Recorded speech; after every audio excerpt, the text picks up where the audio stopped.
हमारे farmer DGP Maithili Sharan Gupt जी हैं और अभी आप लोगों से बात करते हैं। सर मैं बात कर रहा हूँ क्या आपकी? हाँ, एक एक करके पहले वो अपना परिचय दे देंगे तो अच्छा रहेगा। जी जी, मैं वीडियो कॉलिंग करूँगा? नहीं नहीं, ऐसे ही चलने दीजिए, कोई दिक्कत नहीं है। अच्छा अच्छा अच्छा अच्छा जी सर। मैटर के लिए जस्ट बैठिए सर।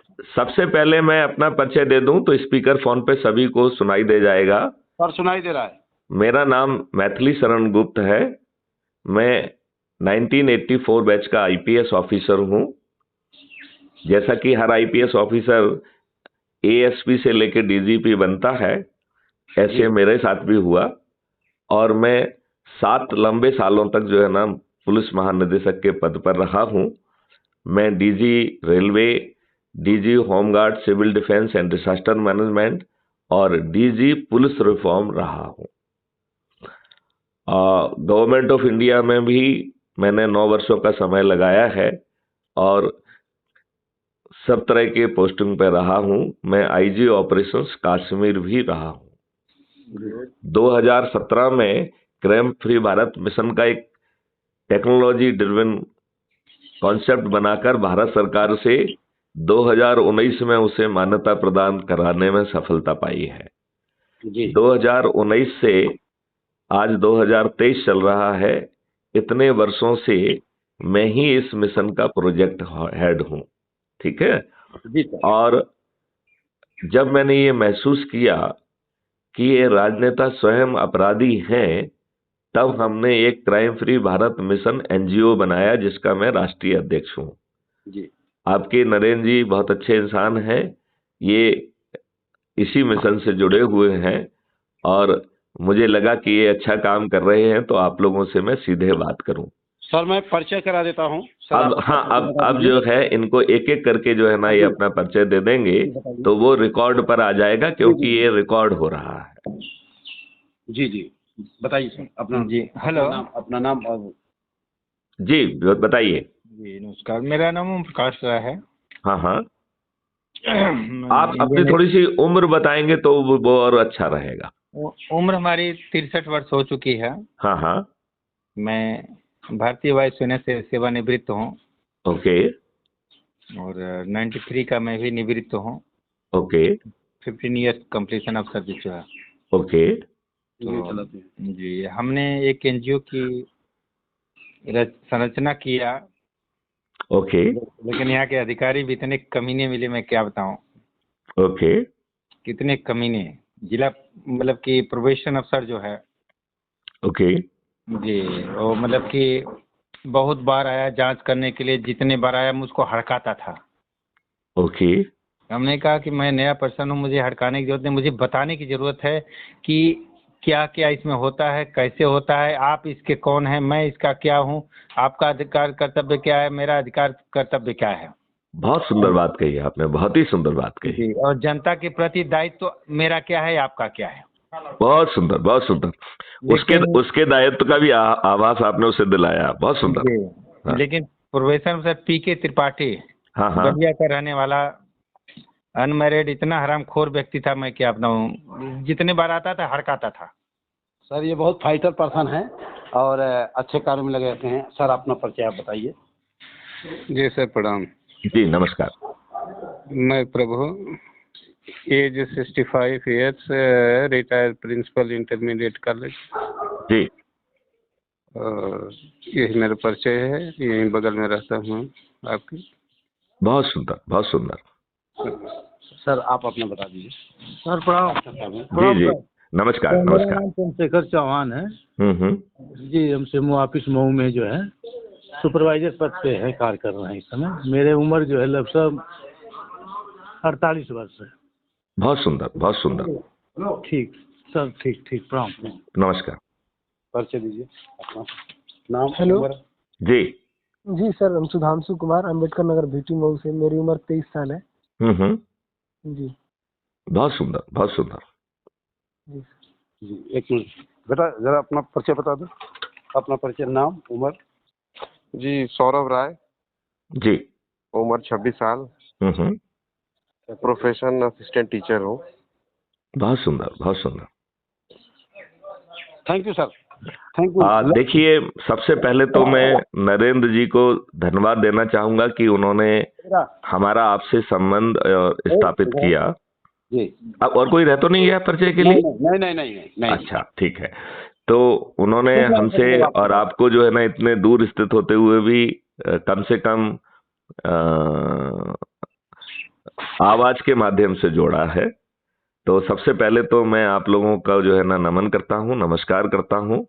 और आपसे जो मैं बात अभी करने वाला हूँ वो बहुत महत्वपूर्ण बात है। देखिए, जैसे अभी हमारे वायुसेना से रिटायर हुए प्रकाश राज जी, हाँ, उन्होंने कहा, मैं उनकी भावना से पूरी तरह से सहमत हूँ, क्योंकि ये व्यवस्था तो अंग्रेजों ने इसी तरीके के व्यवहार के लिए पैदा की थी। जिस व्यवस्था का लक्ष्य ये हो कि भारतीयों को उनकी गुलामियत का एहसास कराया जाए, उन्हें अपमानित किया जाए, उन्हें पीड़ित किया जाए, उन्हें हीन भावना उनमें पैदा की जाए और उन्हें प्रक्रिया में लपेट के लंबे समय तक उलझा के रखा जाए, ऐसी बेकार व्यवस्था जो अंग्रेजों ने जानबूझ के भारतीयों को अपने मकसद के लिए ऑपरेट करने के लिए, एक्सप्लॉइट करने के लिए बनाई थी, ये हमारा दुर्भाग्य और लज्जा का विषय है कि हमारे राजनेताओं ने वही व्यवस्था 75 सालों के बाद भी हमारे ऊपर थोप के रखी है। और इन राजनेताओं की सोच और चिंतन का विषय ही नहीं है कि इसे बदलें। ये हमारे राजनेता जब हमारे देश में एक चपरासी को बनने के लिए उसे साक्षर और साचरित्र का होना चाहिए, तो ये राजनेता जो हमारे कानून बना रहे हैं, हमारे भाग्य विधाता बन गए हैं, दरबारी बन गए हैं, ये अनपढ़, गवार, बाहुबली और अपराधी क्यों? तो पहले तो उस नियम में ही शुरू से ही प्रावधान इस तरीके का होना चाहिए था, लेकिन इसके बावजूद नहीं किया। कुछ पीआईएल लगी तो सुप्रीम कोर्ट ने एक बार नहीं कई बार इस बात को दोहराया कि यह कार्यक्षेत्र पार्लियामेंट का है। पार्लियामेंट को पीपुल्स रिप्रेजेंटेटिव एक्ट 1950 और 51 में संशोधन करके अपराधियों को टिकट ना मिले ऐसा प्रावधान करना चाहिए। आप बताइए, पहले तो अपने विवेक से काम करना चाहिए था, नहीं किया। इलेक्शन कमीशन ने कहा, नहीं किया। सुप्रीम कोर्ट ने कई बार किया, नहीं कहा। और ग्राउंड पे इनका चरित्र क्या है कि अब ये अपराधियों को ही टिकट देने लग गए हैं। आपको ये शायद जानकारी होगी कि इलेक्शन कमीशन में चुनाव लड़ते समय अपने आपराधिक रिकॉर्ड के बारे में एक एफिडेविट लगाना होता है, वो नॉमिनेशन का हिस्सा है। जी जी सर, सही है। उस नॉमिनेशन के एफिडेविट की एनालिसिस से जिसमें हो सकता है कि कुछ लोगों ने अपने तथ्य कुछ छिपाए हों, ठीक है ना। तो एक तो ये है कि ये महाबली बन गए हैं, सिस्टम इनकी गलतियों में रोज जो है ना जो भाषण दे रहे हैं उसमें 25 ऑफेंस कायम हो जाएंगे, लेकिन हमारा चरण सेवक सिस्टम की औकात नहीं है कि इनके विरुद्ध अपराध कायम करे। राइट जी, इसके बावजूद इन्होंने जो कुछ छिपा लिया हो उसको भी छोड़ दिया जाए। इनके अपने एफिडेविट के हिसाब से आज का जो हमारा पार्लियामेंट गठित हुआ है उसमें 42% राजनेता आपराधिक रिकॉर्ड के हैं। और जब आप आपराधिक रिकॉर्ड के कहते हैं तो किसी थाने में एफआईआर दर्ज नहीं है। एफआईआर की पूरी विवेचना होके, साक्ष्य इकट्ठे होके, चालान पेश हो गया, कोर्ट ने इनके प्रकरण पे साक्ष्यों को विचार करके चार्ज फ्रेम कर दिया है और ढेर सारे केसेस में तो इन्हें सजा दे दी है। ये लोग ऑक्सीजन जो है अपील की ऑक्सीजन पे सत्ता में बैठे हुए हैं, अपील की ऑक्सीजन पे। और जब इनसे बात कहो तो ये कहेंगे कि साहब जब तक कोई व्यक्ति फाइनली कन्विक्ट ना हो जाए, जो कि कन्विक्ट होने के लिए शायद इनको उसके पहले ही ये मर जाएंगे, इन्हें ये बात मालूम है, तो तब तक वो नहीं होता है। तो मैं भाई इनसे एक छोटी सी बात पूछता हूं कि भाई साहब, आप इतने बड़े काम कर रहे हैं, आप कानून के निर्माता हैं, आप जब फाइनली कन्विक्ट हो जाएंगे तब आप जो है अब जो है इनएलिजिबल होंगे, तो उस बेचारे चपरासी ने क्या बुरा किया है जो अपने पेट पालने के लिए, अपने परिवार को दो रोटी करने के लिए नौकरी कर रहा है, उसे उसके आपराधिक रिकॉर्ड के आधार पर, आप पुलिस की रिपोर्ट के आधार पर आप उसे नौकरी पे क्यों नहीं रख रहे हैं? कम से कम समान मापदंड तो रखिए। लेकिन हमारे राजनेताओं ने तो एक कसम खा के रखी है कि हम तो हम हैं, हम और गुलामों और हमारा मापदंड एक कैसे हो सकता है? तो 2004 में आप लोग बहुत सारे नौकरी में भी हैं। जो लोग 2004 के बाद भर्ती हुए हैं, पिछले कहना चाहिए कि 19 साल में जो भर्ती लोग हुए हैं, उन्हें पेंशन नहीं मिलेगी, जबकि इन राजनेताओं को ये केवल शपथ ले लेते हैं तो एक पेंशन मिल जाती है। ऐसे बहुत सारे राजनेता हैं जो 7-7, 8-8 पेंशन ले रहे हैं। जी जी। तो ये कितनी असमानता है। यदि आप ये सोच रहे हैं कि पेंशन नहीं मिलना चाहिए, तो जो 40 साल नौकरी किया है उसे पहले पेंशन मिलना चाहिए, या जिसने एक दिन शपथ ले ली है और कोई काम धाम नहीं किया है उसे मिलना चाहिए? किसको मिलना चाहिए पेंशन? 40 साल काम किया। करेक्ट। और यदि पेंशन रुकना है तो सबसे पहले किसकी पेंशन रुकना चाहिए? राजनेताओं की, एक दिन। क्योंकि वो तो नौकरी नहीं कर रहे हैं, ये लोग तो बेचारे पेट पाल रहे हैं। तो ये जो है, यदि इनको पेंशन नहीं मिलेगी तो जो है ना, रिटायरमेंट के बाद इनका जीवन पर कैसे होगा, एक विषय होगा। आप तो समाज सेवा में हैं, आपके तो और भी बहुत धंधे हैं, आपने तो इतनी संपत्ति इकट्ठी कर ली कि उसका अनुमान लगाया जाना मुश्किल है। तो आप ये दोहरे मापदंड वाले घटिया लोग हैं जिनकी सोच अच्छी नहीं है, और अपने घटिया कृत्यों को आप राजनीति कहते हैं। अरे राजनीति नहीं है, ये दुष्ट नीति है। क्राइम फ्री भारत जो है आम जनता को जोड़ रहा है, और आम जनता जो उससे जुड़ेगी उसी के सिर पे ताज लगा दिया जा रहा है। मतलब जो संगोष्ठी करके क्राइम फ्री भारत मिशन की बात लोगों तक पहुंचाएगा, जिसके लिए वेब पोर्टल हैं, जिसके लिए यूट्यूब चैनल है, जिसके लिए फेसबुक, जो जिस मीडिया से जुड़ना चाहता है, फेसबुक पे 3200 से भी अधिक वीडियोज हैं, एक दो नहीं, 3200 से भी अधिक। तो यदि उन्हीं वीडियोज को जो है ना चालू करके सुनाया जाए और फिर चर्चा की जाए और लोगों को जोड़ा जाए, और इस जोड़ने में 4 तरीके के लोग जोड़े जा सकते हैं। जैसे क्राइम फ्री भारत कह रहा है कि ये भारत परिवर्तित हो जाएगा। सबसे पहले तो जो गुलामों के नियम कानून हैं उनको बदल दिया जाएगा। जो अपराध कुछ मिनटों में हुआ है, जिसमें 4 बयान कटे हैं, 2-4 दस्तावेज हैं, उनको परीक्षण करने में आपको 1 दिन, 2 दिन, 3 दिन से ज्यादा का समय क्यों लगना चाहिए? सर, लोगों का कहना है कि इस समय भारत के प्रधानमंत्री नरेंद्र मोदी बहुत ईमानदार हैं, उनके बारे में आपका क्या कहना है राजनीतिक तौर पे? हाँ, बहुत ही ईमानदार हैं। सत्यपाल मलिक जी ने कहा है कि उन्हें जो है ना भ्रष्टाचार और भ्रष्टाचारियों से कोई परहेज नहीं है। आप सुन लीजिए भाई, मेरे से ज्यादा तो पॉलिटिकल तौर पे जो बातें होती होंगी उन्हें सत्यपाल मलिक ज्यादा जानते होंगे ना। जी जी। उन्होंने कहा कि हमने कई इंटरेक्शन में ये महसूस किया कि उन्हें भ्रष्टाचार से कोई परहेज नहीं है। तो ये मैं उनके बारे में कुछ कहूं। और फिर दूसरी बात ये है कि भ्रष्टाचार जो है आचरण और सोच से दिखता है।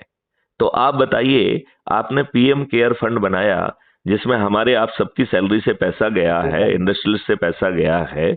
उस पीएम केयर फंड जिसके नाम में पीएम लिखा हुआ है, जब एक पीआईएल लगती है कि साहब इसमें कितना पैसा आया और किन चीजों पे खर्च किया गया, तो उसका बचते हुए जवाब दिया जाता है कि पीएम केयर फंड निजी फंड है।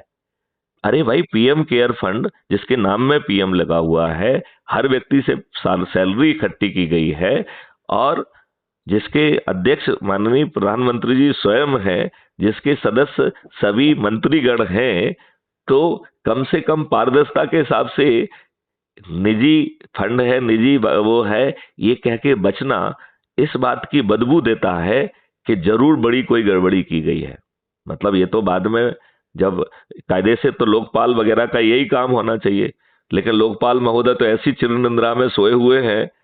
मैं तो माननीय नरेंद्र मोदी जी को सलाम करता हूं कि पहले टेनवर में उन्होंने लोकपाल बिल को, जिसके लिए इतना बड़ा आंदोलन हुआ, उसको कचड़े में डाल के रखा। मार्च 2019 में उन्होंने लोकपाल को की प्रतिस्थापना की। आप में जो 5-6 लोग अभी आप हैं, आप अपने लोकपाल का नाम बता पाएंगे क्या मुझे? नहीं पता। नहीं है, किसी को पता क्या?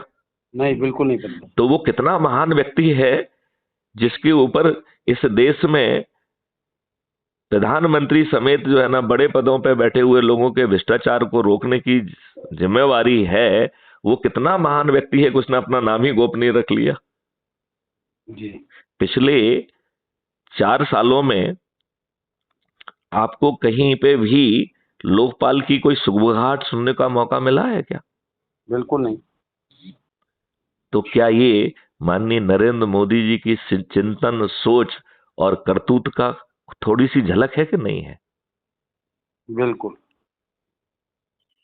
अब आप ये बताइए, जब इन्होंने डीमोनेटाइजेशन किया तो आपने आज तक सुना है कि कोई सिटिंग डीजी अपने प्राइम मिनिस्टर को पत्र लिखे?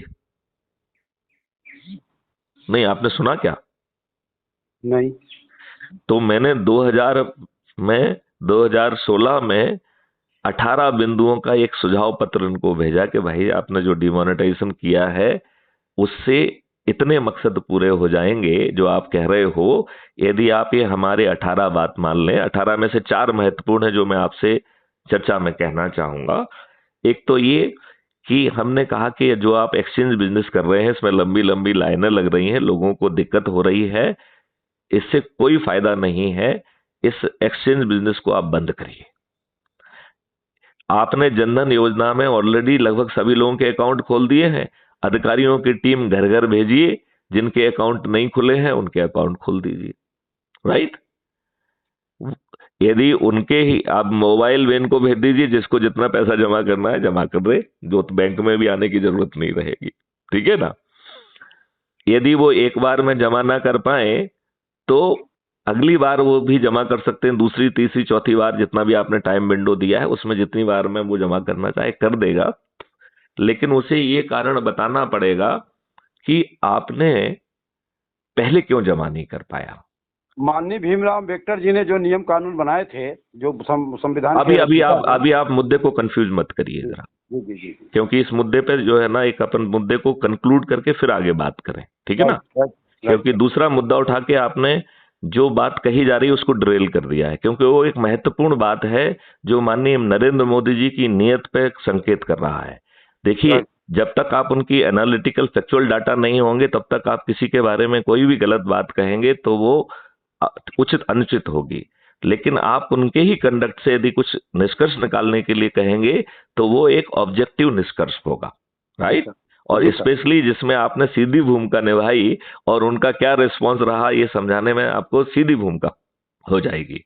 तो अब आप ये देखिए कि उन्होंने जो एक कह दिया कि हमने कि जाइए और ये कर लीजिए, और जो भी आप लिख के दोगे उसको कोई क्वेश्चन नहीं करेगा, उसको स्कैन करके आपके अकाउंट में अटैच कर देगा।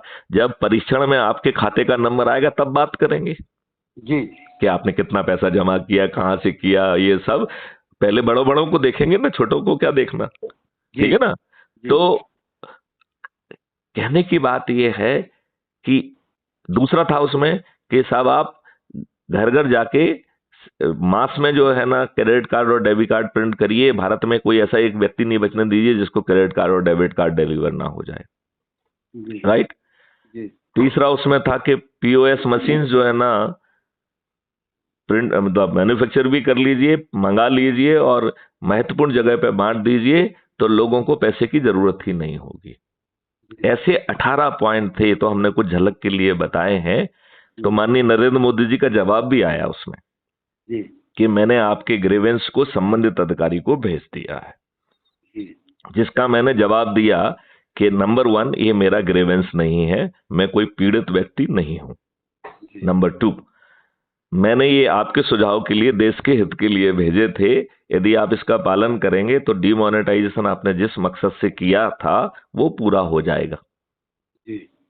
लेकिन इसका तो मकसद तो ये था नहीं, क्योंकि जितना पैसा सर्कुलेशन में गया उससे ज्यादा पैसा वापस आ गया। इसका मतलब काउंटरफिएट करेंसी भी आ गई। तो आपने किस मकसद से जो है ना ये डिमोनेटाइजेशन किया था? क्या डिमोनेटाइजेशन का मकसद ये था कि बड़े नोट इंट्रोड्यूस कर दीजिए जिससे हमें रिश्वत में पैसे लेना पड़े या इंडस्ट्री से पैसा लेना पड़े, तो हम जो है वो अभी पहले 3 बैग लगते होंगे तो 1 बैग में काम चल जाएगा? तो क्या ये भ्रष्टाचार के और घूस के आदान प्रदान को सबूलियत देने के लिए छोटे नोट को बंद करके बड़े नोट को लाया गया? ये एक चिंतन का विषय है, राइट? अब मैं एक तीसरी चीज पे इशारा करता हूं कि इन्होंने, देखिए 10,000 तक का जो है इनकम टैक्स में एग्जेम्प्टेड है, राइट? कि यदि आप पॉलिटिकल डोनेशन जो है 10,000 तक देंगे तो उसमें एग्जेम्पशन वगैरह वो है, वो कुछ है नहीं, मतलब उसको डिक्लेरेशन एग्जेम्प्टेड है, नाम नहीं बताना पड़ेगा, राइट? ये एक एनोनिमस बॉन्ड लेके आए जिसमें 10,000 की सीमा को खत्म करते हुए इन्होंने पैसा लिया, और जो जो जो डोनेशन देता है उसे इनकम टैक्स में एग्जेम्पशन मिलता है। तो आपको जो ना 10,000 तक नाम नहीं बताना है, और कितना भी अमाउंट को